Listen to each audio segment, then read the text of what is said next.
Couple Monday Night Football games. Yes, a doubleheader, a very rare late season doubleheader. Bears at Vikings, Falcons at Raiders. We've got plays on both games for you. And I believe it is going to be very difficult here on a Monday for me to keep this ship on the course, for me to keep this show on the tracks, because I know Mark Zinno has a lot to say as per usual. Mark, I would say let's just get into our double play. No. Let's talk about some player props for Bears at Vikings, but I know you No. don't want to do that, and you're just going to say I don't. something else, I probably. don't, because it is Festivus season and it's time for the airing of the grievances. I got a lot of problems with you people. Let's start with the people I have a lot of problems with, okay? Oh no. I should probably blame myself first because I kept telling everybody all week long with the Army Navy game. The one thing we couldn't account for is the fact that Army played a game the week before. And you know what? Army looked like they played a game the week before, and Navy did not, because they started out super slow and they were dead in the water and nothing could happen. And like a dummy, okay? Like a dummy, I just bought into all the Army hype because I'm an Army guy and I'm a schmuck. So let's start with me. I got problems with me. Beyond the litany of issues that I have, okay? Let's continue to get. And there are just many. there are many. There are many. Let's continue to get upset at NFL coaching and players. Hey, Dan Quinn, bite me. You suck. Okay. The fact that you blew a 20-7 lead in that game was beyond me. Okay.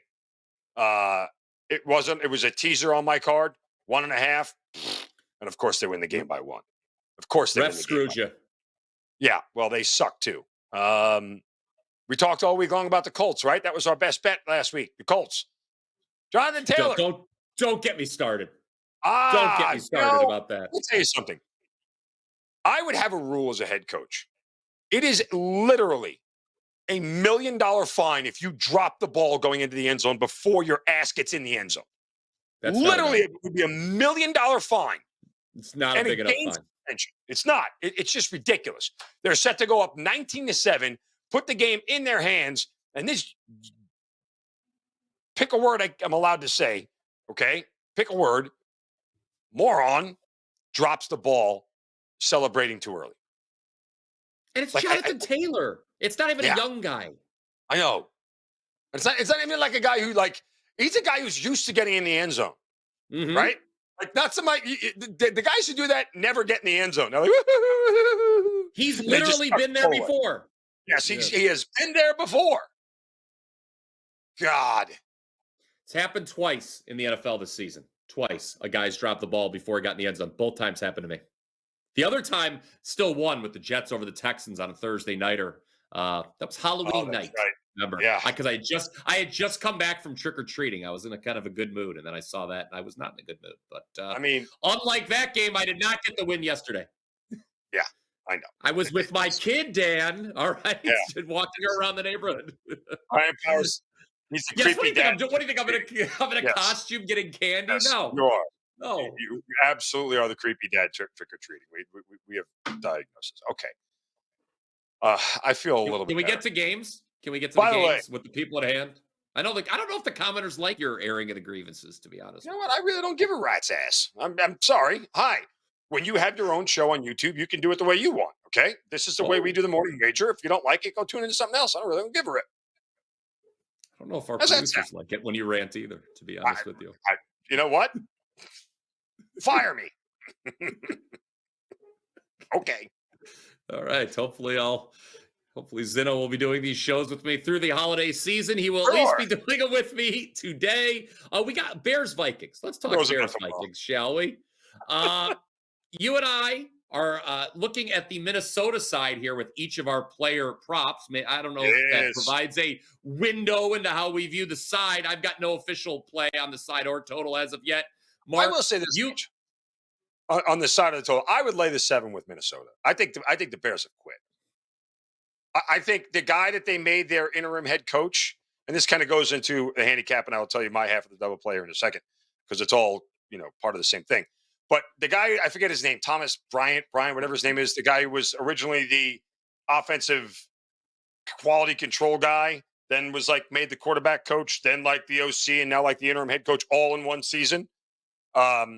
He's just got too much on his plate. He can't handle it all. He's way in over his head as far as the coaching is concerned. because he just, doesn't have the depth of experience for it. And not only that, the focus that he had on Caleb Williams and the offense is now gone because he's got to run the entire team. So I think most of the Bears have kind of just given up and quit on this season. And I think we're going to see that tonight. Not only that, I think we're going to get a focus in the passing game here. I think you're going to get focus in the entire offense. But let's look at Justin Jefferson. In his career against the Chicago Bears, he's played 7 games. He averages 87 yards per game, okay, on 8 targets and 6 receptions. However, his 3 home games that he's played against Chicago. You ready for this, BP? I'm 8 ready. catches, 104 yards. 5 catches, 107 yards. 12 catches, 154 yards. Add all that up. That's 25 catches for 365 yards. So, given where the Bears' defense is, and the Bears' defense over the last 4 weeks has averaged giving up 280 passing yards per game, including 2 300-yard games over that span. I think Justin Jefferson is quite the target tonight. He goes over his 81.5 receiving yards tonight for my half of the double play. Chicago Bears playing their 3rd straight road game tonight, Oh, Zinno. Teams playing their 3rd straight road game, 45-70 straight up since 2003 when they're an underdog, 21-59. So history not in the Bears' favor. Mark Zinno likes Justin Jefferson to go over his receiving yards total. I like Aaron Jones to go over his rushing yards total of 63.5. I would say this is my favorite prop, I think, for the 2 games tonight.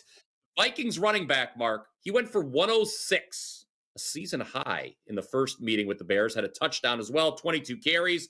I don't think there's any reason if he went for over 100 the first time around that he can't get to 64 here. As a matter of fact, he's run for at least 64 yards 8 of his 13 games this season. He averages 68 yards per game overall. So we're not asking him to do something that he normally doesn't do. Oh, by the way, this Bears defense, which, when enthusiasm starts to wane down the stretch, as you mentioned, it may be doing in the Chicago locker room right now, you'll often see it on the defensive side of the ball, particularly against the run. This Bears defense for the season, now 27th in rush EPA. Only 6 defenses have allowed more rushing yards total for the season than Chicago. So I like Aaron Jones over 63.5 yards rushing. My half a double play to go along with Zinno, who likes Justin Jefferson over his receiving yards total. So could be a big night for a couple guys wearing purple in that game. Stay tuned. Our show best bet is on the Raiders-Falcons matchup, which we will talk about here in just a little bit. But Mark Zinno, what do you have going on Monday at WagerTalk.com? We are going to have, remember way back when on $5 Tuesday, I had a 5% play in the College Bowl game? That play is going to reemerge for you guys because it's coming up this week. So we'll get the 5% play back up at the page this afternoon for you guys to go get. And what are we? I think we're 3-1 in our last 4 5% plays. I stopped counting. It's a good play. I like it. I'm pretty proud of it. And, I think we'll have more. So WT.buzz/MZ. I'm going to go buy it right now, as a matter of fact. You had a nice winner on the Packers Sunday night. Hats off to you. Night. That was very nice. It was very nice, considering Dan Quinn screwed my other play. But thank you very much, Jordan Love, and thank you very much, Geno Smith, for stinking and getting hurt. And thank you very much, Green Bay, even though they were wearing stupid helmets. I hate betting on a team that is wearing an alternate uniform and an alternate helmet. It drives me insane. I don't know why. It makes no sense. I feel like when they wear stupid helmets, they play stupid. By the way, there's an article every week I found on ESPN where they do update you who's wearing the alternate uniforms. The problem for you is it only comes out a couple hours before kickoff, so it's not enough lead time for you to adjust your handicapping. Anyway, I need it at the bottom of the injury reports, like questionable, doubtful, out, stupid helmet. Okay. Like if they put that on the injury report, I would know way ahead of time. I would like to. I lost my only NFL play yesterday, but I am on a 9-3 all sports run. I'm also finally able to. That's why he's upset, because he wants to stroke himself about his record. Go ahead. No, I didn't. I was going to have some modesty and look. All right, I have 5 straight wins in soccer. All right, I know that excites you. My Premier League game of the week, if you're catching this early in the day, my Premier League game of the week may still be available. Goes today. as we look to make it 6 straight on the pitch. Okay, show best bet time.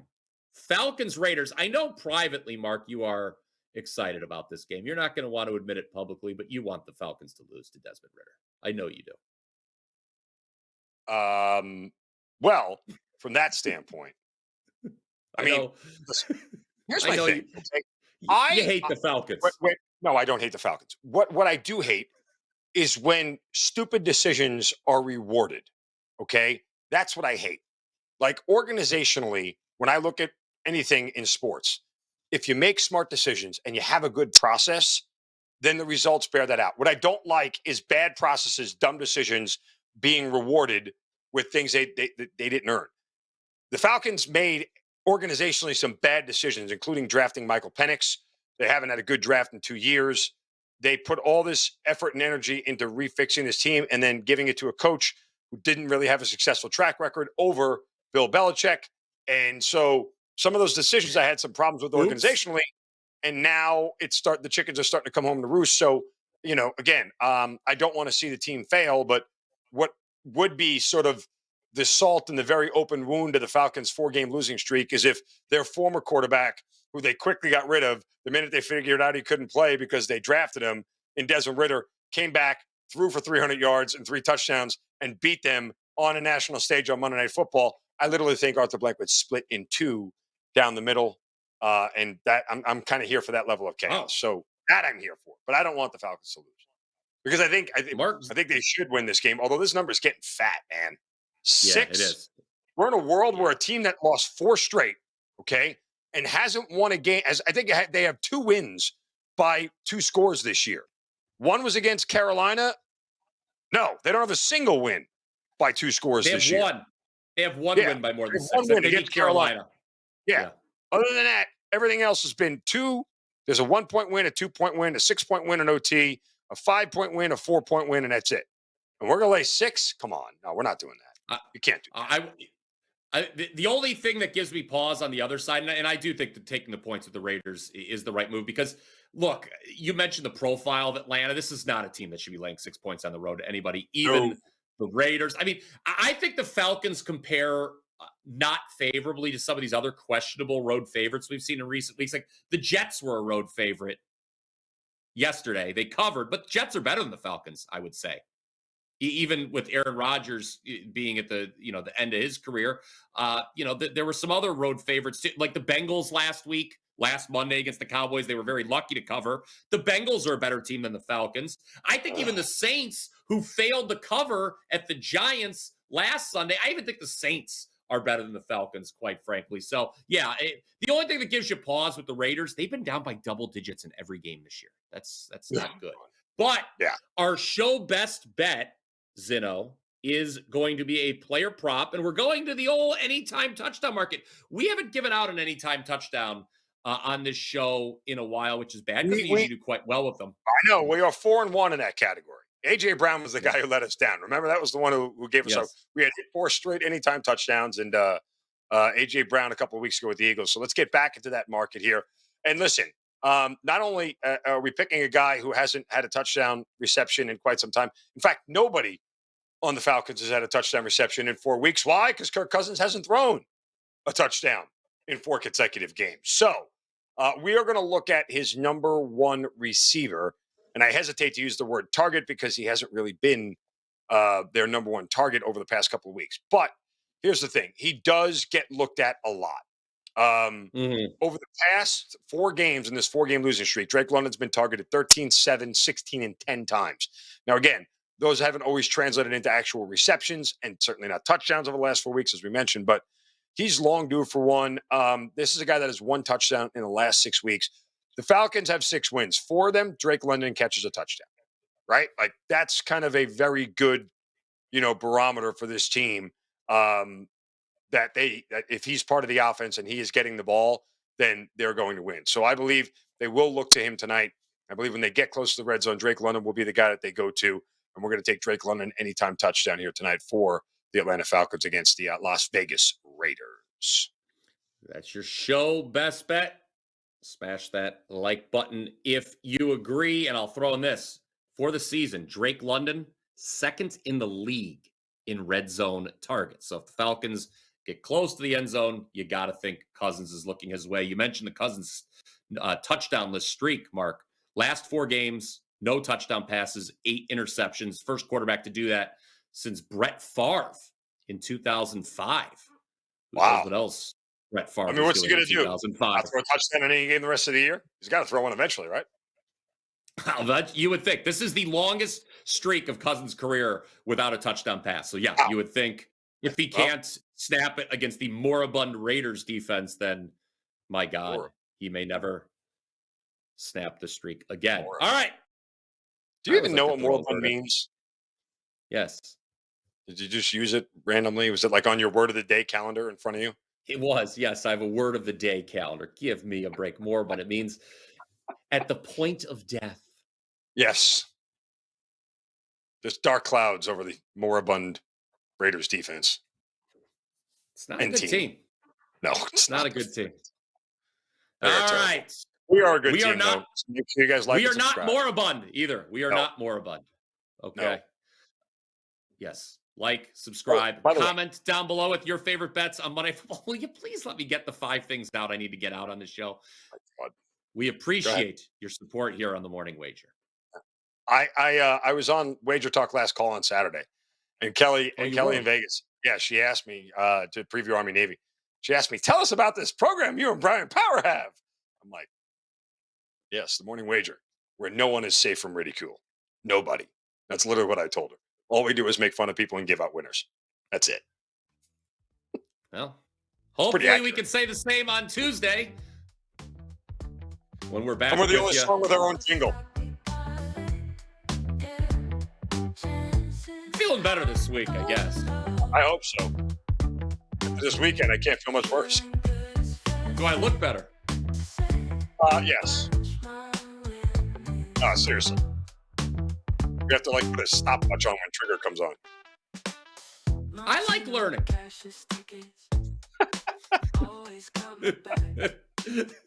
No timer for never mind. I like learning instead.